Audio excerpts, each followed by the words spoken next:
You know, the intro that I wrote doesn't hold a candle to what's written on that screen there. So, I will continue the fight as long as there is evil in the world, to the end of the world, and even the ends of space, for I am the hero. But I had fought enough evil today. I must return home for my beloved wife and children and our pet dog Pochico. To the greengrocer, Super Skullomania! I'm not Skullomania! Not a sponsor. Not a sponsor.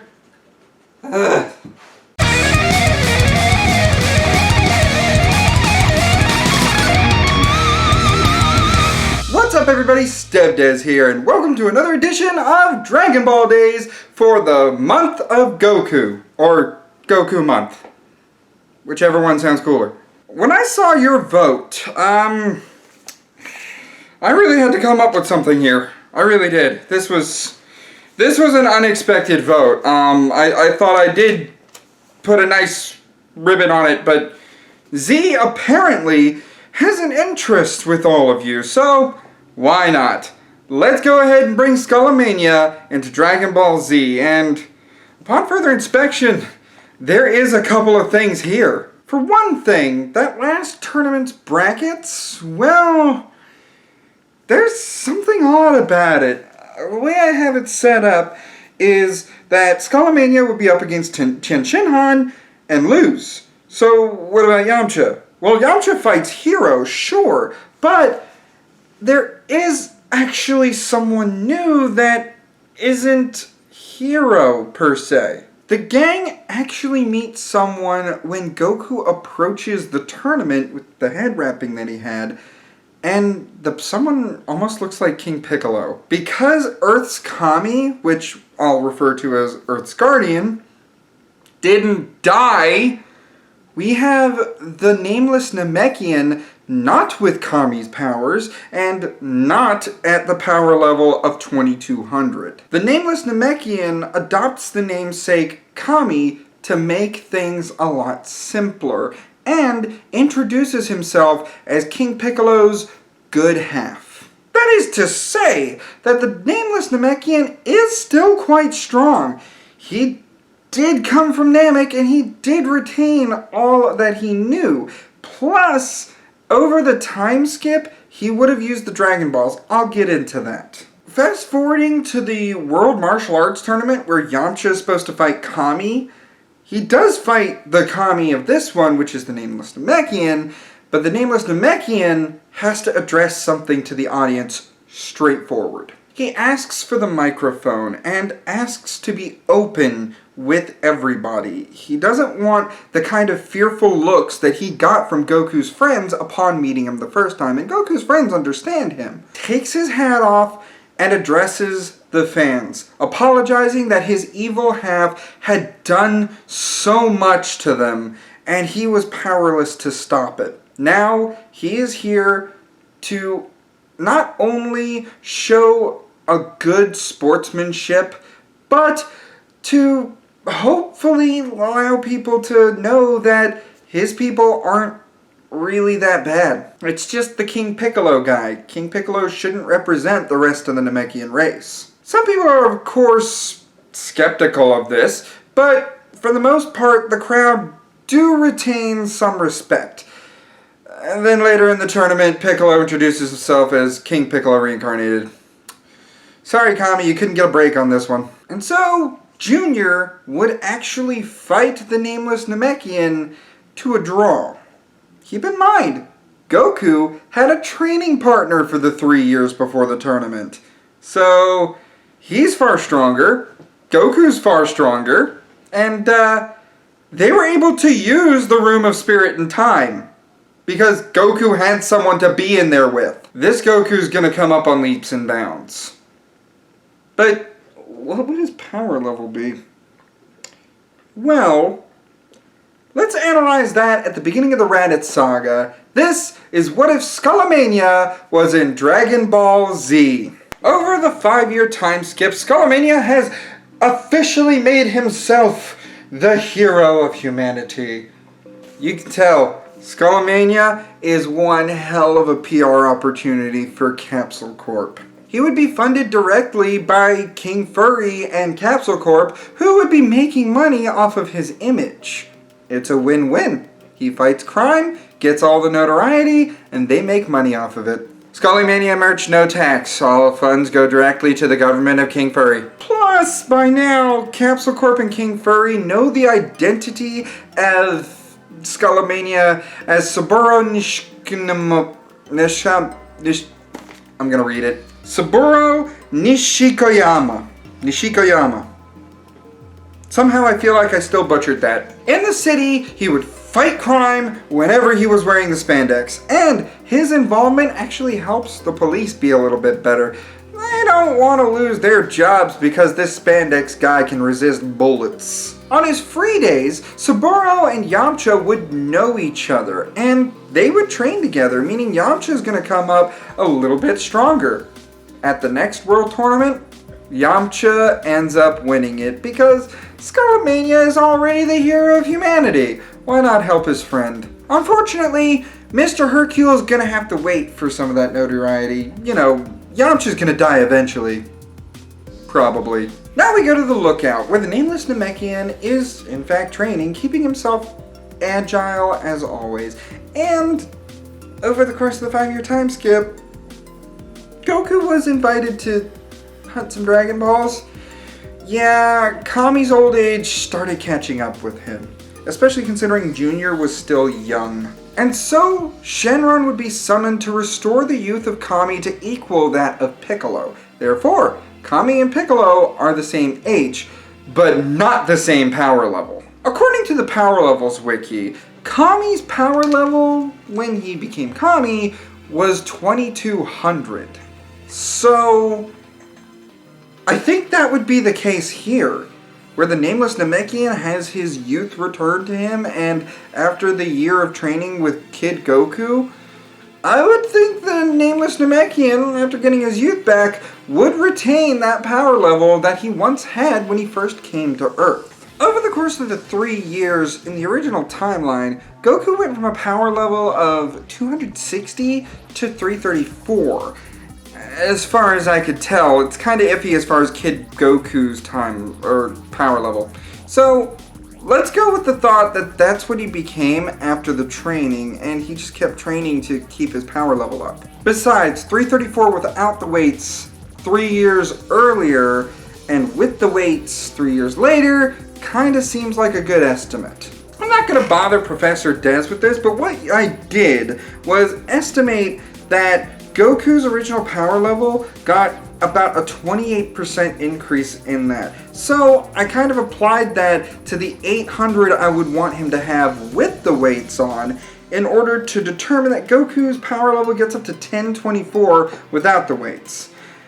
Of course, I have to account for Zenkai during the training with Kami, so when it comes down to that, Goku might be shooting at 1200 by now. Goku and Piccolo's battle with Raditz does end up happening, and Raditz finds it a lot harder. This Saiyan is much more powerful than he gave credit for, and in the middle of the battle, just after Piccolo loses an arm, that is when Kami steps in. Suffice it to say, Raditz reads this power level and is not happy about it. Raditz is outmatched, and they end up saving Gohan as Raditz retreats.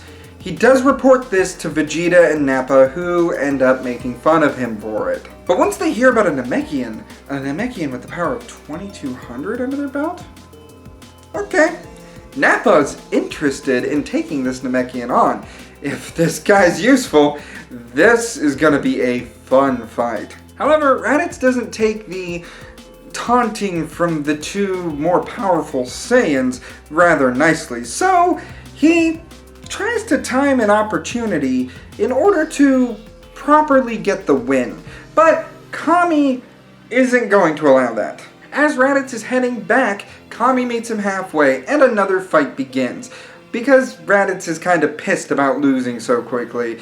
But Thanks to Raditz's silver tongue, he does let Kami know about the 2 more powerful Saiyans that are on their way because he failed to take care of Kakarot. And of course, you know he could help if the Namekian spare his life maybe. So, Kami, who's too nice, accepts this offer and recruits Raditz. They take off to the Son residence in order to get Goku.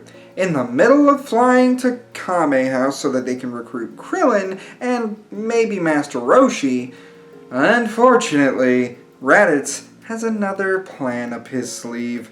Raditz knocks Kami out mid-flight. Then he takes the battle to his younger brother, and they end up sparring it out, attracting Piccolo's sense of energy.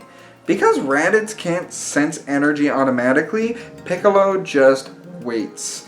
And unfortunately, he has found out it's not hard to see that beam being charged. The same thing happens in the anime, just a bit delayed from the timeline in the anime, with Kami coming to being looked down upon by Piccolo. Kami is shocked, and upon looking up at Piccolo, Piccolo tells him the bad news that Goku's dead. And Kami tells him the worst news that 2 even more powerful Saiyans are on their way, and they need to get Earth's defenses now. This could be something that threatens all of us, Piccolo. Not just you, but the entire planet. You'll be welcome to train on the lookout if you want. Earth's guardian will... Forget it. Besides, I have something better in mind. Piccolo, don't do anything that you'll regret. I won't, but you got Goku's useless friends to rally. I wouldn't waste any time if I were you. And so the 2 halves of the same Namekian split up. Kami goes to recruit the Z Fighters, and upon getting Skullomania, he asks Skullomania to come with him. He is kind of an icon for humanity. He might be able to convince Gohan that Gohan might want to train with them. However, upon arrival, Skullomania and Kami end up seeing, unfortunately, few things out of place, including Chi-Chi's son. They go in and find Chi-Chi unconscious, and that's when they discover that Piccolo has kidnapped the child. Do not worry! Skullomania will... No, Skullomania. Don't worry about it. Chi-Chi, I promise you, my other half may be evil, but he sees a use in your son. By the time this is all over, I promise to bring your boy back safe myself. Kami heads out with Skullomania, heading back to the lookout and beginning the training before Vegeta and Nappa show up. And so, Earth's Guardian does tell everybody, do not worry, because Goku will be training in Otherworld, and he will be back once the Dragon Balls are ready again, and once they are collected by those who are not training. For now, everyone should focus on hardcore training for this threat approaching Earth. At first, Kami trains with everybody on the lookout, but Earth's Guardian has another idea in his head. One night, Kami is standing at the edge of the lookout, unable to sleep as something is bothering him. Kami, something clouds your mind, my child. It is nothing, my lord. Ah, you sense it too. The child's power awakening. Yes, it is quite fascinating to me. Such a young one can have such power. Which reminds me of Goku when he was a child. All he wanted was to get stronger by following my teachings. What if it isn't enough? What if they're just too powerful? You allow me to worry about that. But I feel it is time, my student, for you to leave the lookout. What? But what about Goku? We will be using the Dragon Balls to revive Goku. But for now, your other half needs your help. If you two can work together, then I do believe that we will get through this conflict and save our planet.